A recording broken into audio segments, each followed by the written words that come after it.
Hello, my name is Mark Orr. I'm currently an undergrad student at Wayne State University, majoring in special education.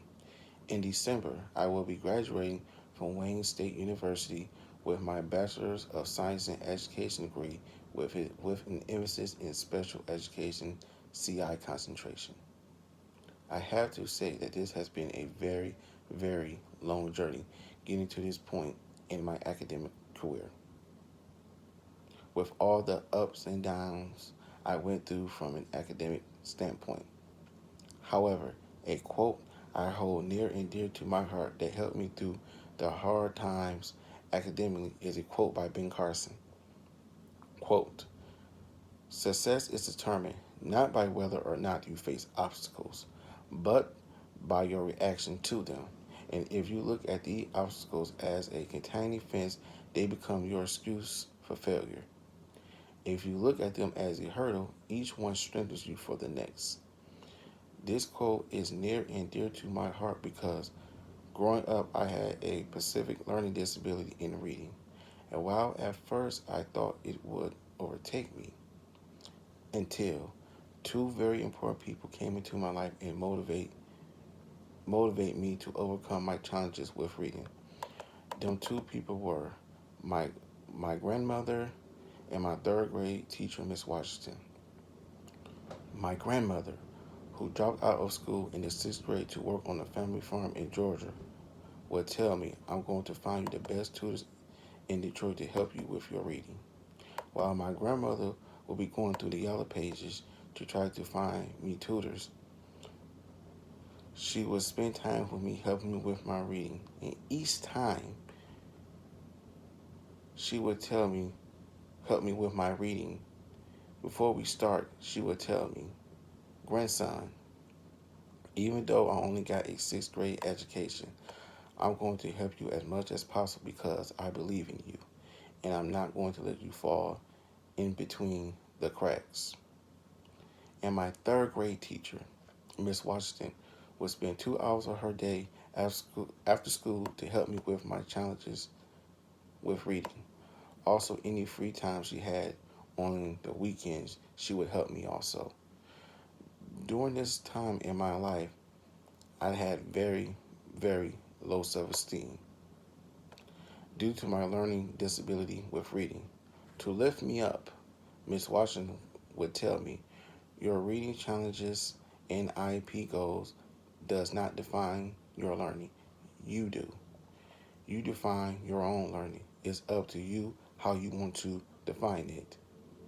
With that, I made the decision to overcome this disability by spending my summer going to reading camps and reading centers in my community and spending time with my grandmother every day going over basic phonic words.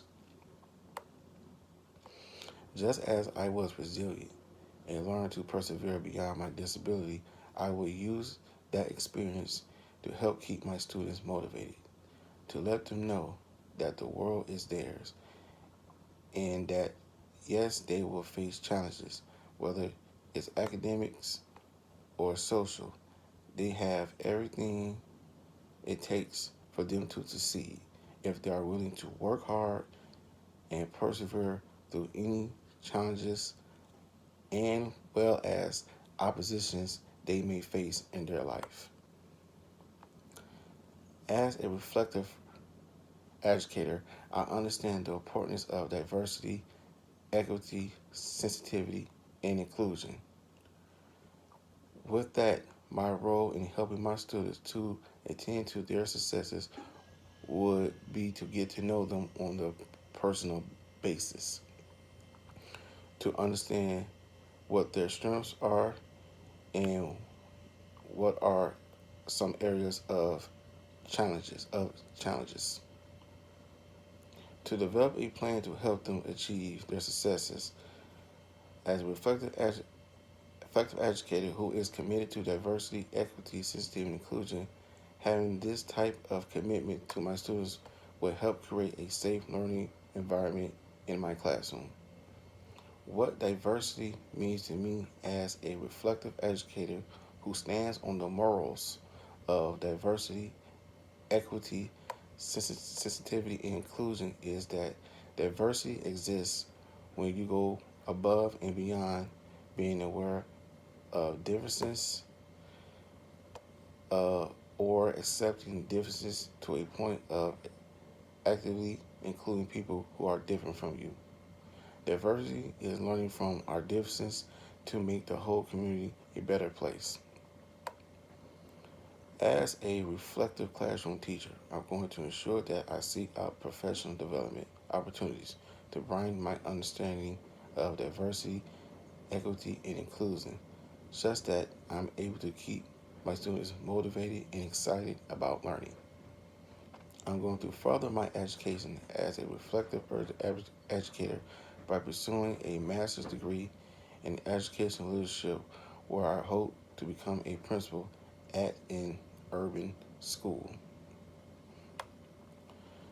To bring everything full circle, throughout my time at Wayne State University, I expressed to my college professors as well as to my family that I want to teach at an urban school. After expressing my desire to teach at an urban school, they would ask me, "Why do you want to teach at an urban school?" As I sit and think about this question all the way through my undergrad training, and my answer wasn't a simple one. I want to teach at an urban school both because I need a job that grows into a career and because I want to do something that really matters. When asked by my family why I'd rather teach at an urban school versus suburban schools where there is more money to be made, of course, I would tell them that the kids going to those schools need more of a fighting chance than the kids in urban schools. I, I grew up in an urban setting. I went to an urban school. With that, I feel like teaching in an urban environment is where I need to be teaching. Quite simply, inner city schools need people that are up for the job, and I would love to think that I'm capable of handling that workload. Sure, there will be challenges, and I know that I'll be teaching kids who hate school and who think school is pointless. I know I will have my work cut out for me in trying to reach those students who whose point of view on education is different from mine. But I don't care. I'm going to spend every minute, every hour of the day expressing the importance of education to them, differentiating my lessons to a point where they begin to fall in love with learning in school. Because without an education, there is no successful future.